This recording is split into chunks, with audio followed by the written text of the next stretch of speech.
दोस्तों, नमस्कार। स्वागत है आप सभी का हमारे YouTube चैनल जिसका नाम है भारत शिक्षा। और मैं भरत रतन सोनी आप सभी का हमारा YouTube चैनल पर हार्दिक स्वागत करता हूं। और मैं बताना चाहता हूं, मैं वर्तमान में एक टीचर के पद पर कार्यरत हूं आगरा जनपद में। और मैंने वर्तमान लास्ट 2013 और 14 में यूपी टेट का पूरा जो है एग्जाम निकाला था, उसमें क्वालिफाई किया था। और उसी के दौरान मेरा 2016 में जो 15 भर्ती आई थी यूपी में, शिक्षक के पद पर मेरा तैनाती हुई थी। ठीक है। और उसी के आधार पर मैंने जो मैथ्स में क्या क्या पढ़ा था, आपको क्या क्या मेरे एग्जाम में पूछा गया था और अब सिलेबस में क्या है और एग्जाम में क्या क्या पूछा जा सकता है, वो सब मैं आपको बताऊंगा।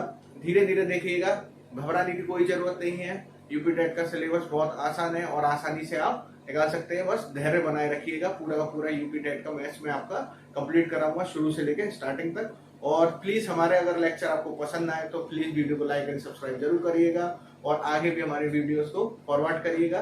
ठीक है, तो लोगों को भी हेल्प मिल सके। चलिए स्टार्ट करते हैं आज का लेक्चर।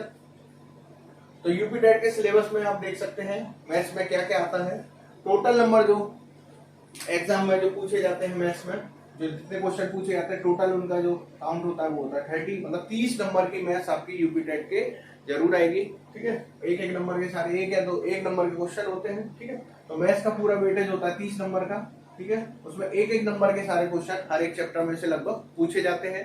ठीक है, तो देख लेते हैं। सबसे पहला जो अपने पास वो है चैप्टर है, वो है संख्या पद्धति यानी कि नंबर सिस्टम।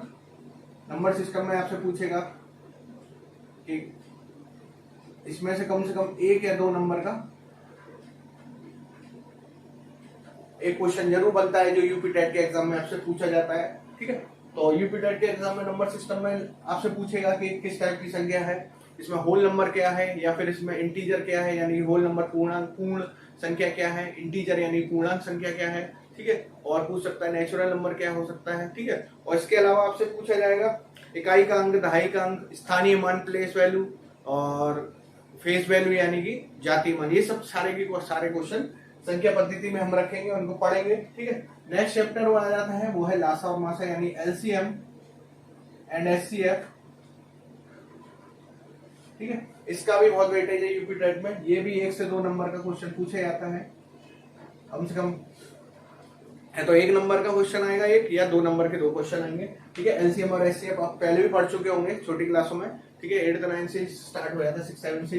तो इसमें स्टार्ट क्या करेंगे हम, जैसे एलसीएम में क्या पूछा जाएगा, 2 संख्या दी होंगी और उनमें से एक का लासा दिया होगा, पूछा जाएगा दूसरे का, तो इस दोनों संख्या का मासा बताइए। या फिर लासा और मासा पूछा जाएगा, सीधे सीधे संख्या होगा, वो सब आपको इस लासा मासा में निकालना हम सिखाएंगे। ठीक है, नेक्स्ट है वर्ग तथा घनमूल। वर्गमूल या घनमूल, और वर्गमूल तथा घनमूल में इसको हम बोलते हैं square root and cube root. इसमें से एक से 2 क्वेश्चन बनते हैं, स्क्वायर रूट यानी क्यूब रूट। सारी की सारी पूरी की पूरी टेबल में आपको बनवाऊंगा कि 2 का स्क्वायर क्या है, 2 का क्यूब क्या है, 9 का स्क्वायर क्या है, 9 का क्यूब क्या है। घबराने की जरूरत नहीं है, धीरे धीरे पूरी मैथ्स हम कवर करेंगे, वर्ग तथा घनमूल पढ़ेंगे। ठीक है, नेक्स्ट है चैप्टर अपने पास प्रतिशतता। ये बहुत इंपॉर्टेंट चैप्टर है, क्योंकि इस प्रतिशतता को अगर आपने समझ लिया तो बाकी 3 चैप्टर भी आपके आसानी से हो जाएंगे, यानी कि लाभ हानि, साधारण ब्याज और चक्रवृद्धि ब्याज। पूरी प्रतिशतता पर ही लाभ हानि, साधारण ब्याज और चक्रवृद्धि ब्याज डिपेंड करती है। तो इसको प्रतिशतता को बहुत इंपॉर्टेंट मान के चलिएगा। और सारे के सारे परसेंटेज को हम फ्रैक्शन में बदलना सीखेंगे, फ्रैक्शन को परसेंटेज में बदलना सीखेंगे, और उनका किस तरह हम सवालों में उपयोग करेंगे वो हम इसमें जानेंगे प्रतिशतता चैप्टर में। ठीक है, प्रतिशतता में से भी 1 या 2 क्वेश्चन पूछे जाते हैं। ठीक है, लाभ हानि का 1 मान लीजिए, साधारण ब्याज का 1 मान लीजिए और चक्रवृद्धि ब्याज का 1 मान लीजिए। लाभ हानि, साधारण ब्याज और चक्रवृद्धि ब्याज मैं अभी बता रहा हूँ बच्चों, पूरा का पूरा प्रतिशतता से हम पूरा सॉल्व करना सीखेंगे, यानी कि आपके एग्जाम में समय की बचत भी हो और आपके क्वेश्चन भी सारे के सारे सही हो जाए। ठीक है, दूसरा चैप्टर है कार्य तथा समय यानी कि वर्क एंड टाइम। ठीक है, इस टाइप के चैप्टर में आपको क्वेश्चन दे देगा, यदि इतने व्यक्ति इतने दिन में काम कर रहे हैं तो कुल 50 व्यक्ति या 100 व्यक्ति कितने दिन में इस काम को कंप्लीट कर लेंगे। कार्य तथा समय, इसमें से भी 1 या 2 नंबर का क्वेश्चन पूछे जाते हैं। नेक्स्ट आते हैं आयु। आयु यानी कि एज। एज या आयु से आप समझ रहे होंगे आयु संबंधित प्रश्न, यानी कि आपको किसी व्यक्ति की आयु दी होगी, उसके दुगना करके किसी और व्यक्ति की आयु दी होगी, और यदि नहीं है तो 2 व्यक्ति या 3 व्यक्तियों के आयु संबंधित प्रश्न आपसे पूछे जाएंगे, जो कि बहुत ही आसान होते हैं, ट्रिक से सॉल्व करना हम सीखेंगे, ठीक है, एग्जाम के हिसाब से। नेक्स्ट, इसका भी 1 नंबर का आता है आयु का, अनुपात तथा समानुपात, यानी कि रेशियो एंड प्रोपोर्शन, ठीक है। अनुपात और समानुपात में ही साझेदारी हम रखेंगे, साझेदारी यानी पार्टनरशिप, ठीक है। अनुपात और समानुपात और साझेदारी को मिला के हम 2 क्वेश्चन उसको रख सकते हैं कि इसमें 2 क्वेश्चन कम से कम लगभग पूछे जाएंगे।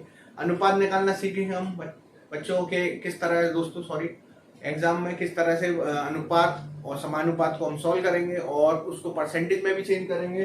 साझेदारी यानी पार्टनरशिप पे क्वेश्चन कैसे आते हैं, यानी कि ए और बी हैं, 2 व्यक्ति हैं, किसी कार्य को प्रारंभ करते हैं, ए व्यक्ति जो है वो 2 मतलब अपनी दुगनी राशि 3 गुनी राशि लगाता है बी से। इस टाइप के क्वेश्चन आपसे एग्जाम में पूछे जाएंगे, ठीक है। नेक्स्ट, भिन्नों का जोड़ तथा घटाना और गुणा और भाग। तो भिन्न क्या होती है वो समझेंगे हम फ्रैक्शन इस चैप्टर में। फ्रैक्शन आपने बच्चों बचपन से ही पढ़ा होगा, जैसे कि मान लीजिए 2/3, 4/5, इसमें हम बच्चे, अब क्या होगा इसमें एग्जाम का थोड़ा लेवल हाई है, तो इसमें एग्जाम में क्वेश्चन जो है वो थोड़े हाई लेवल के आएंगे। भिन्नों का उसमें जोड़ आएगा, यानी भिन्न दी होगी आपको 5/3, 7/3, इस टाइप की, तो जोड़ के बताइए कितना आएगा।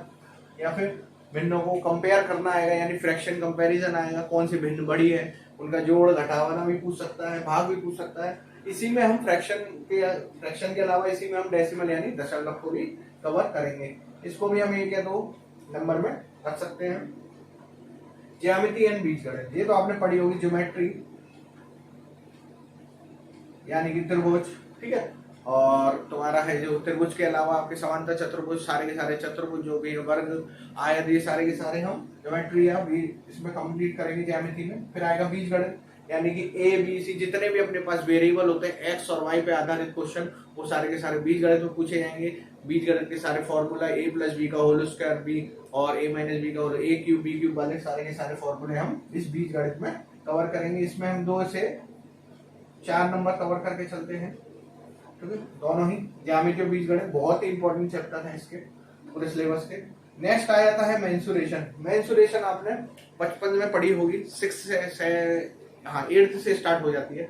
इस मेंसुरेशन में आपके क्वेश्चन किस टाइप के आते हैं, 6 से भी थोड़े बहुत बेसिक क्वेश्चंस हैं, लेकिन 8 से इसका अच्छा सिलेबस स्टार्ट हो जाता है। तो मेंसुरेशन में किस टाइप के क्वेश्चन आएंगे, 2D और 3D वाले फिगर वाले। 2D में जिनके केवल 2 ही वो होते हैं साइड्स, यानी कि 2 ही इसमें भुजाएं होती है, यानी कि लंबाई और चौड़ाई, वो 2D फिगर कहलाते हैं। जैसे 2D वाले फिगर कौन से होंगे जिसमें लंबाई चौड़ाई, यानी कि एक हो गया अपने पास आयत, ये सारे 2D फिगर हैं क्योंकि इसमें लेंथ और ब्रेथ यानी कि लंबाई और चौड़ाई होती है।